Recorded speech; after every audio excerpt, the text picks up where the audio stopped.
The city was still asleep, wrapped in that soft gray light that comes just before sunrise. The streets of Los Angeles were quiet.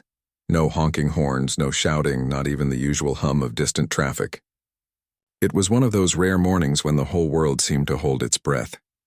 On a wooden bench in a small tucked-away park near Silver Lake, a man sat alone, shoulders slightly hunched, hands resting on his knees. He wore a simple black jacket, jeans, and scuffed boots, nothing fancy, nothing that screamed fame or fortune. If you passed by, you might not even recognize him.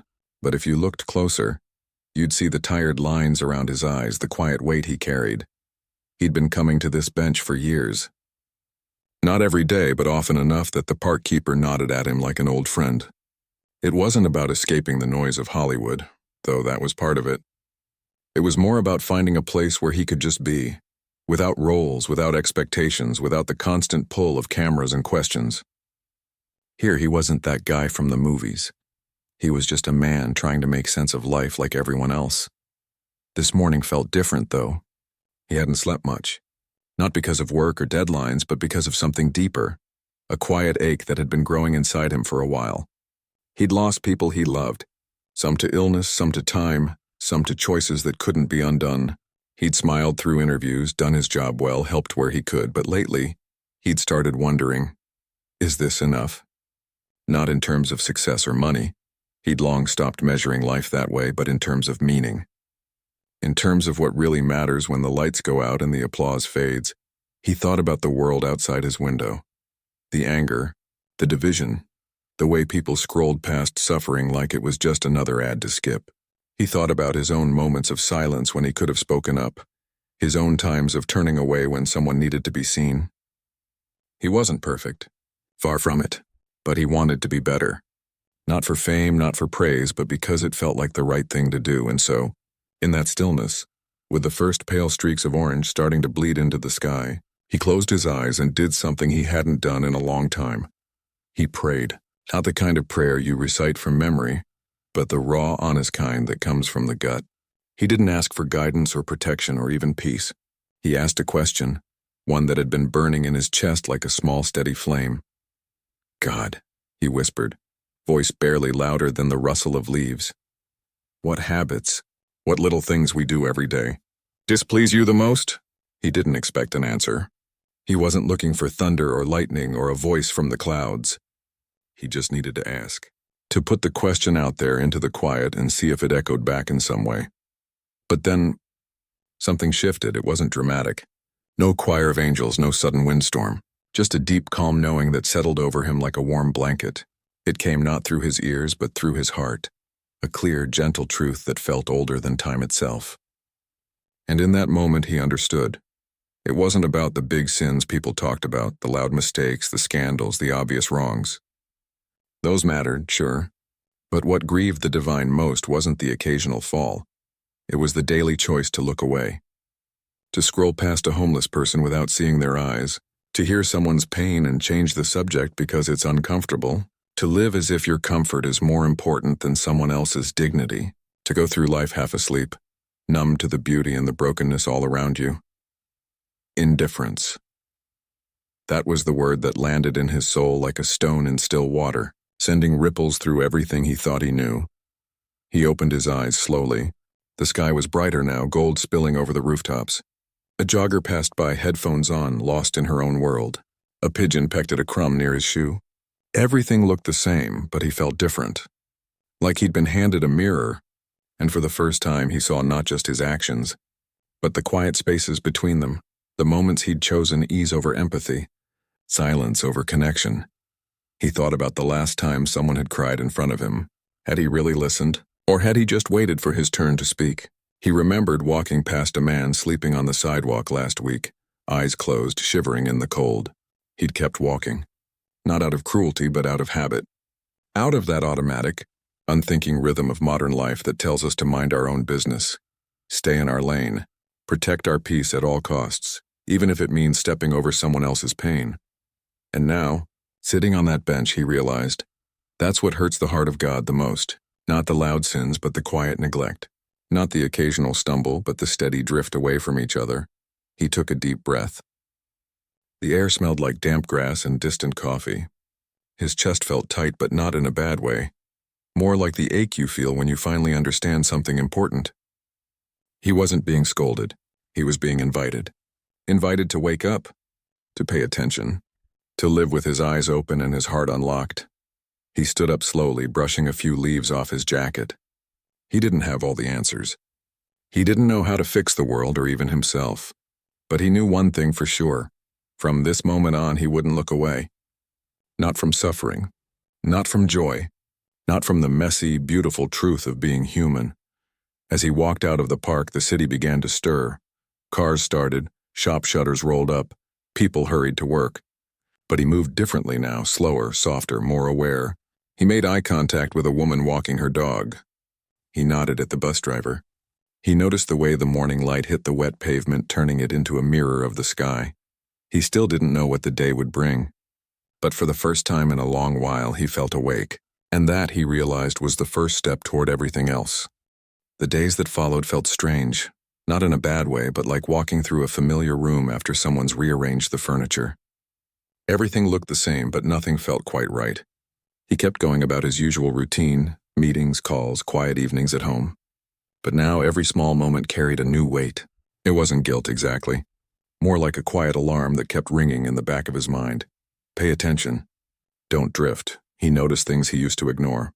Like the way the barista at his usual coffee spot had dark circles under her eyes, but still smiled when she handed him his cup. He'd always said thanks and walked off. But this time he paused. "Rough night?" he asked gently. Her smile flickered, then softened into something real. "Isa," she admitted. "My kid's been sick." He didn't offer advice or platitudes. He just nodded and said, "Hope he feels better soon." And for the first time he meant it. Not as a polite phrase, but as a real wish from one human to another. That tiny exchange stayed with him all morning. It wasn't heroic. It didn't change the world, but it felt honest, like he'd finally shown up even for a second. At home, he started looking at his own habits with fresh eyes. He'd always thought of himself as a decent person, kind, generous, respectful, and maybe he was in the big ways. But what about the small ones? The ones that happened when no one was watching? He remembered how just last week, he'd been on a video call with a friend who was going through a hard time. Halfway through, his phone buzzed with an email. Without thinking, he'd glanced at it just for a second, but that second was enough to break the thread of connection. His friend had kept talking, but something in their voice changed. They wrapped up quickly after that. He hadn't even realized it at the time. Now it stung. He thought about how often he'd done that, listened with one ear while his mind raced ahead to his next task, his next worry, his next distraction. He'd mistaken efficiency for presence. But presence isn't about being in the same room. It's about being there with your eyes, your heart, your full attention. One afternoon, he sat on his couch and scrolled through his phone like he always did when he needed to unwind. But this time, he stopped himself halfway through a video of someone arguing online. He asked himself, "Is this helping me connect? Or is it just noise?" He put the phone down. The silence felt heavy at first, almost uncomfortable, but then slowly it became peaceful. He heard birds outside, the hum of the refrigerator, his own breath. He realized how much of his life had been spent half listening, half seeing, half living, always somewhere else in his mind. And that, he now understood, was the habit God found most painful. Not hatred, not violence, but the quiet withdrawal of care. The slow erosion of attention. The way people could be standing right next to each other and still be miles apart because no one's really there. He started making small changes. When someone spoke to him, he put his phone away, completely. Not just face down, but out of sight. He made eye contact even when it felt awkward. He asked follow-up questions instead of waiting to share his own story. At first it felt forced, like wearing shoes that didn't quite fit. But over time it became natural. And something surprising happened. People opened up. Not because he said anything profound, but because they felt seen. And in seeing them, he began to feel less alone himself. He also noticed how often he'd used busyness as an excuse. "I'm swamped. I'll call you later, not now." He'd told himself he was protecting his energy, his peace. And maybe sometimes that was true. But other times it was just easier to say no than to show up with an open heart, especially when showing up meant sitting with someone else's pain, confusion, or messiness. One evening, he passed a man sitting on the sidewalk near his building, wrapped in a thin blanket. In the past, he might have walked faster, eyes forward, pretending not to notice. But this time he stopped. Not to fix anything, not to give a lecture, just to acknowledge. He crouched down slightly and said, "Cold night." The man looked up, surprised, then nodded. "Yeah, real cold." They didn't talk long. He offered a warm drink from the cafe down the street, and the man accepted it with a quiet, "Thanks." No grand gesture, no photo. Just two people sharing a moment of recognition in a world that often forgets to look. Driving home, he thought about how easy it is to believe that kindness has to be big to matter. But maybe the real work, the work that truly honors life, is in the small, unseen choices. The choice to listen when you're tired, to smile at a stranger who looks lost, to say "I'm sorry" when you've been distracted, to stay present even when it's uncomfortable. He also began to forgive himself. He hadn't been cruel. He'd just been human, distracted by life, worn down by loss, trying to keep his head above water. And that's okay. What mattered wasn't perfection, it was willingness. The willingness to wake up again and again and choose connection over comfort. One night, lying in bed, he remembered something his grandmother used to say. The world doesn't need more heroes. It needs more people who show up with their hearts open. He'd never really understood it back then. Now it made perfect sense. He wasn't being asked to change the world in one grand act. He was being asked to change how he moved through it, to walk with his eyes open, his hands ready to help, his ears tuned to the quiet cries around him. Not out of duty, but out of love. Not because he had to, but because he finally wanted to.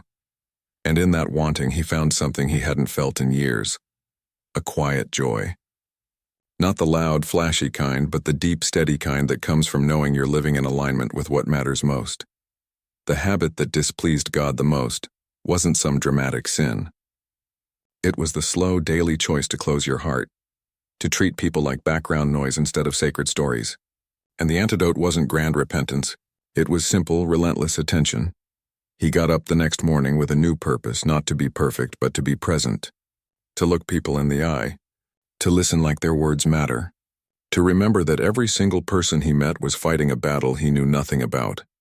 And in doing that, he began to heal, not just the world around him, but the quiet ache inside himself.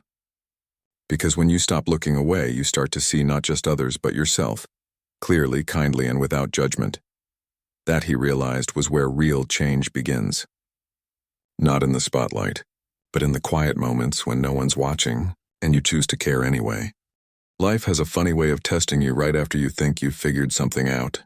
He'd started paying attention, really paying attention, and it felt good, like clearing fog from a window. But then came the days when it was hard. Not because the world was cruel, but because it was loud, fast, and full of demands. And old habits? They don't vanish overnight. They whisper. They wait. One morning, he was rushing to a meeting, late as usual, and passed a woman struggling with grocery bags near the bus stop. Her arms were full, one bag tearing at the bottom, and she looked exhausted. Just a week ago, he would have kept walking, lost in his own thoughts. But now something inside him tugged. He slowed down, opened his mouth to offer help, and then his phone buzzed. An urgent message. His assistant needed him right now. The meeting was important. Careers depended on it. He hesitated, just for a second. But that second was enough. He gave the woman a quick, apologetic nod and hurried off, telling himself he'd circle back. He never did. Later, sitting in a sleek conference room surrounded by people talking strategy and numbers, he couldn't stop thinking about her. Not because he'd done something wrong, but because he'd almost done something right and let the moment slip. That tiny choice to prioritize urgency over humanity left a dull ache in his chest. It wasn't about the bags. It was about the pattern. How easy it is to tell yourself, "I'll do better next time," while letting next time keep getting pushed further away. He realized something important. Awareness alone isn't enough. You can know what matters and still fail to live it when pressure hits. The real test isn't in the quiet park at dawn. It's in the messy middle of a busy day when you're tired, stressed, and running on autopilot. So he started watching himself more closely, not with judgment but with curiosity, like a scientist studying his own behavior. He noticed how often he'd say, "I'm here for you," while checking his watch. How he'd send a kind text but avoid a real conversation because it might get emotional. How he'd donate to a cause but never look the people it helped in the eye. These weren't evil acts. They were just hollow. And hollowness, he was learning, is what slowly drains the soul. He also saw how comfort had become his silent enemy. Not luxury, though he had that, but the comfort of routine, of emotional safety, of staying in his lane. It felt responsible, even wise. But sometimes it was just fear in disguise. Fear of getting too involved. Fear of not having the right words. Fear of opening a door he couldn't close. One afternoon, he visited a community center where he'd quietly supported a youth program for years.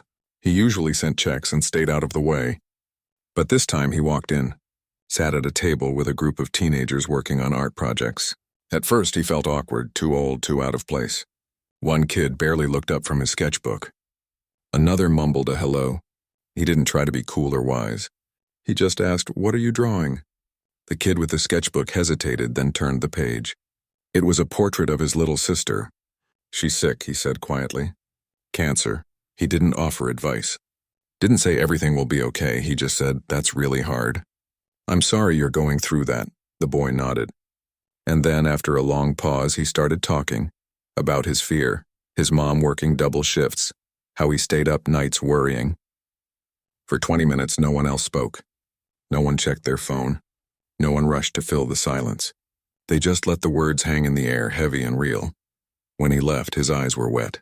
Not because he'd fixed anything, but because he'd finally been there. Not as a celebrity, not as a donor, but as a human being sharing space with another human being's pain. And in that shared space, something sacred happened.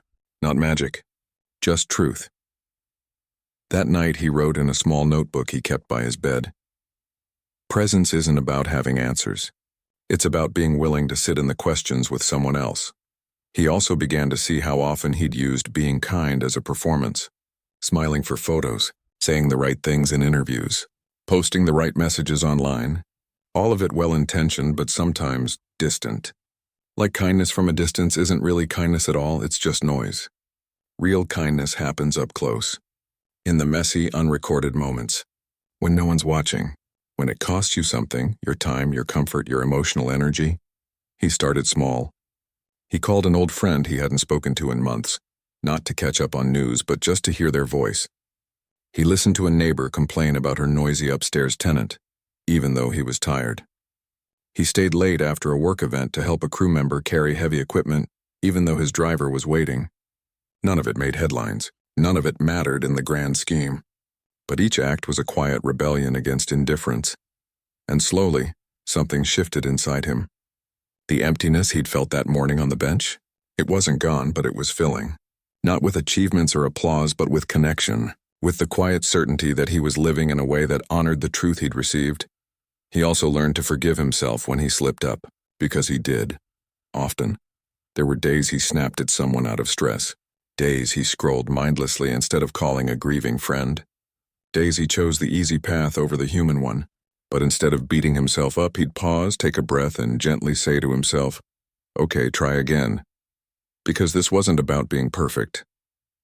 It was about being consistent, about showing up again and again, even when it's hard, even when you fail.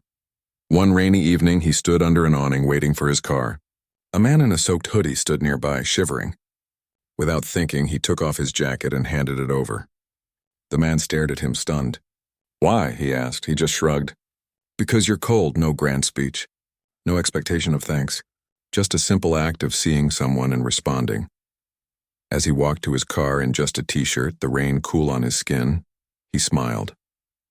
Not because he'd done something noble, but because for that one moment he hadn't looked away.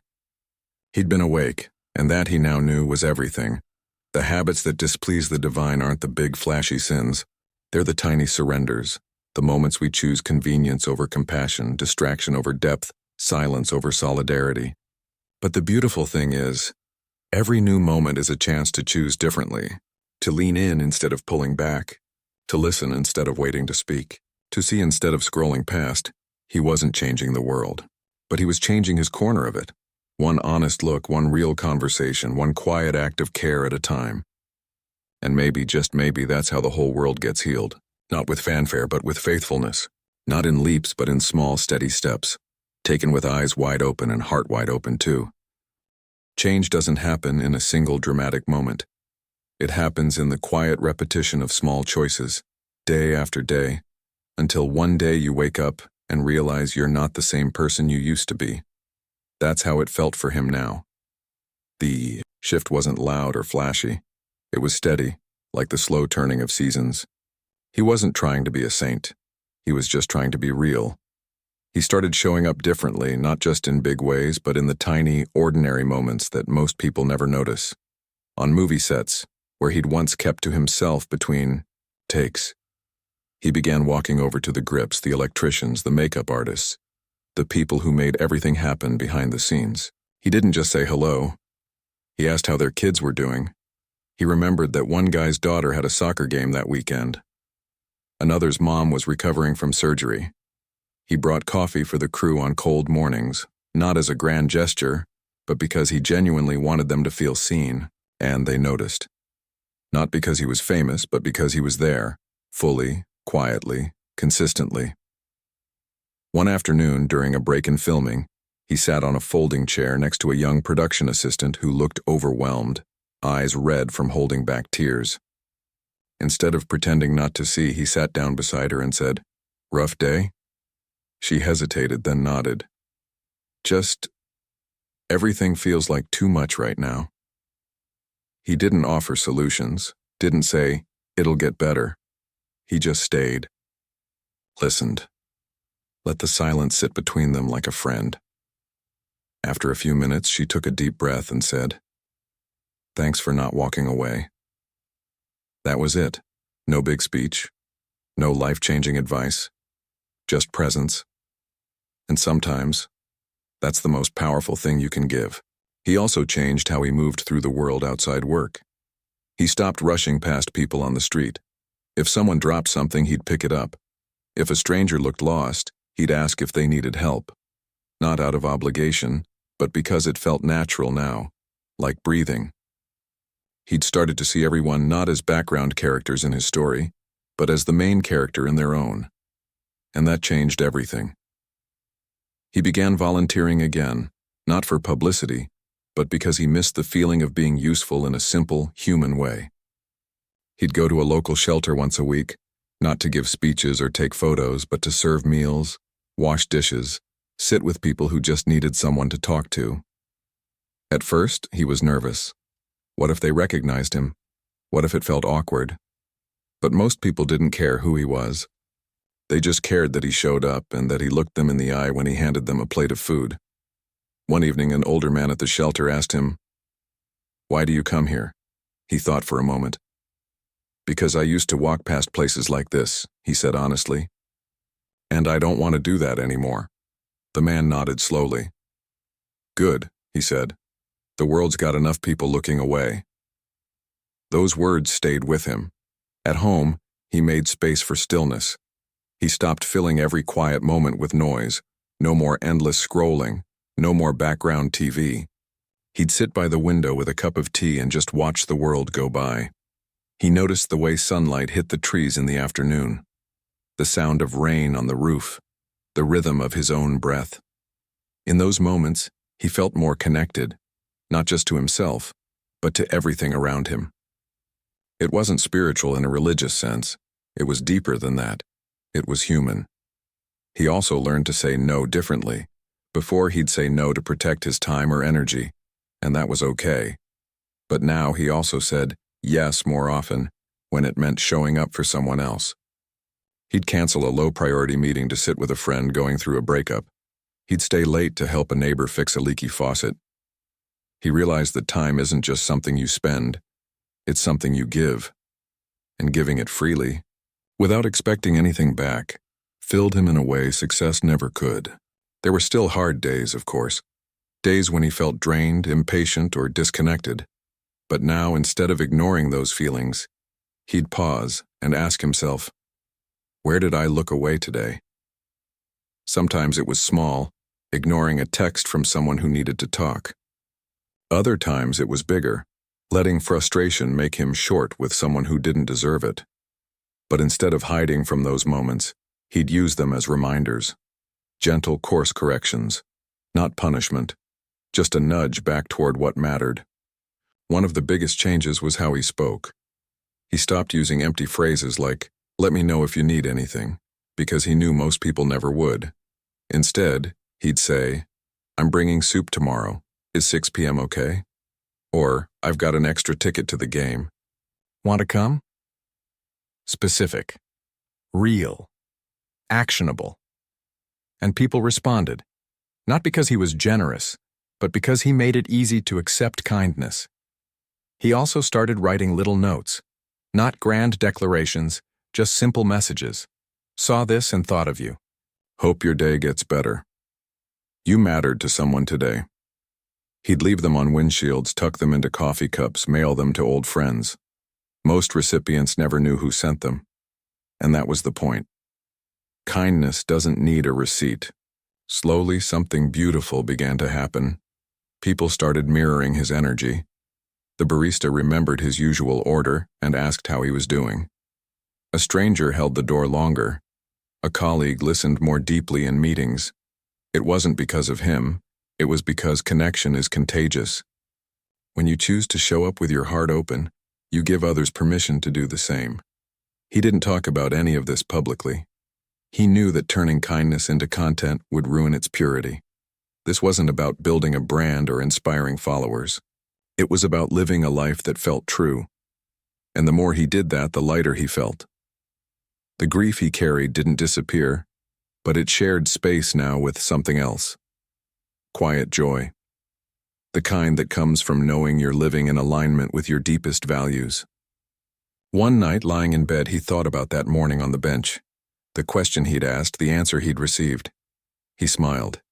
He finally understood. God wasn't angry about the big mistakes.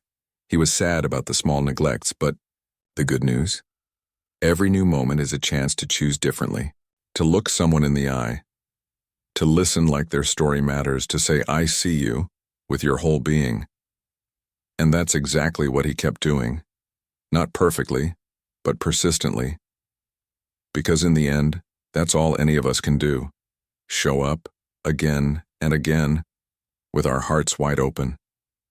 Not for applause, not for reward, but because it's the most human thing we can do, and maybe, just maybe, the most divine. Years passed. The world kept spinning, faster, louder, more chaotic than ever. Headlines screamed division. Screens pulled people deeper into echo chambers. It felt like everyone was shouting, but no one was really listening. And yet in the middle of it all, something quiet was growing. Not in stadiums or on billboards, but in ordinary moments between ordinary people. And he'd become part of that quiet ripple.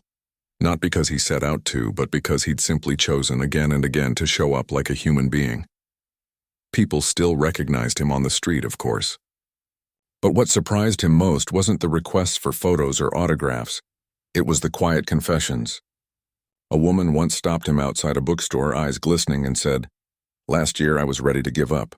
Then I saw you talking to that homeless man like he was your brother. I don't know why, but it made me believe people still care." He didn't remember the moment she described. To him it had been nothing, just a shared nod, a warm drink on a cold night. But to her it had been a lifeline. That's when it really hit him. You never know which small act of presence will change someone's day, or their life. Kindness isn't measured in scale. It's measured in sincerity, and sincerity doesn't need an audience. He never claimed to have it all figured out. He still had days when he felt lost, tired, or disconnected. But now, instead of fighting those feelings, he'd use them as signals. Gentle reminders to slow down, look around, and reconnect. He'd learned that healing isn't a destination. It's a daily practice. A choice you make over and over, like watering a plant you hope will grow. His habits had changed, but not in a rigid, rule-bound way. It wasn't about checking boxes or performing goodness. It was about staying awake, staying soft, letting his heart stay open even when the world felt harsh. He'd stopped waiting for the right time to be kind. He'd realized the right time is always now, in the grocery line, on the subway, in the silence after someone says, "I'm not okay." He also noticed how his presence affected others in ways he never planned. On film sets, the mood shifted. People spoke more gently, listened more deeply. There was less gossip, more support. Not because he demanded it, but because energy is contagious. When one person chooses compassion, it gives others permission to do the same. He didn't lead with words, he led by example. And that kind of leadership doesn't need a title. At home, his life was simple. No flashy parties, no constant spotlight. Just quiet evenings, good books, long walks, and real conversations. He'd learned that peace isn't found in having everything. It's found in needing less and caring more. He still grieved the people he'd lost. That pain never fully left. But now it lived alongside gratitude. Gratitude for the time they'd shared, and for the chance to honor their memory by living well. One afternoon, he visited the same park where it all began, the bench under the old oak tree. It looked the same, though the city around it had changed. He sat down not to ask a question this time, but to give thanks. Thanks for the clarity. Thanks for the second chances. Thanks for the ordinary magic of being alive in a world that still holds so much beauty, if you're willing to see it. As he sat there, a young couple walked by, arguing in hushed, tense voices. They passed the bench, shoulders turned away from each other. He watched them go, then looked down at his hands. He didn't intervene. He didn't need to, but he sent them a silent wish. May you remember you're on the same team. And in that moment, he realized something profound. Love isn't just about grand gestures or perfect relationships. It's about the daily choice to see the person in front of you, not as an obstacle or a disappointment, but as someone doing their best with what they've got. That's what God had been trying to say all along. It's not about never failing. It's about never looking away, not from pain, not from joy, not from the messy, complicated truth of being human together. He stood up to leave, brushing a few leaves off his coat. As he walked out of the park, he passed a little girl chasing pigeons, laughing with pure delight. Her mother watched from a nearby bench, smiling tiredly but warmly. He met the mother's eyes and gave a small, genuine smile. She returned it. No words, just a shared moment of recognition between two strangers who both knew what it meant to love someone fiercely. And that was enough. He never wrote a book about his journey. Never gave a TED Talk. Never turned his experience into a brand. Because the lesson wasn't his to sell, it was his to live. And in living it, he discovered something most people spend their whole lives chasing. A deep, quiet sense of belonging, not because he was special, but because he'd finally stopped acting like he was separate. The habits that displease the divine most, they're still everywhere. Scrolling past suffering, speaking without listening, living as if we're alone in the world. But the antidote is just as available. Look someone in the eye. Say their name like it matters. Stay present even when it's hard. Choose care over comfort again and again. He didn't save the world, but he helped make his corner of it a little softer, a little kinder, a little more human. And in the end, that's all any of us are asked to do. Years later, when people spoke of him, they didn't just mention his roles or his fame. They talked about how he made them feel, seen, respected, worthy. Not because he said the right things, but because he showed up the right way. And that, more than any award or headline, was his real legacy. Because in a world that often feels cold and disconnected, the most radical thing you can do is stay warm, stay open, stay awake. And every time you do, you honor something sacred, not just in others, but in yourself. You remind the world that we're not alone, that we matter, that even in the smallest moments, love is possible. That's the truth he carried now, not as a burden, but as a gift. And it's a gift anyone can choose, anytime, anywhere. All it takes is one look, one listen, one honest "I see you." And from that single seed, everything else can grow.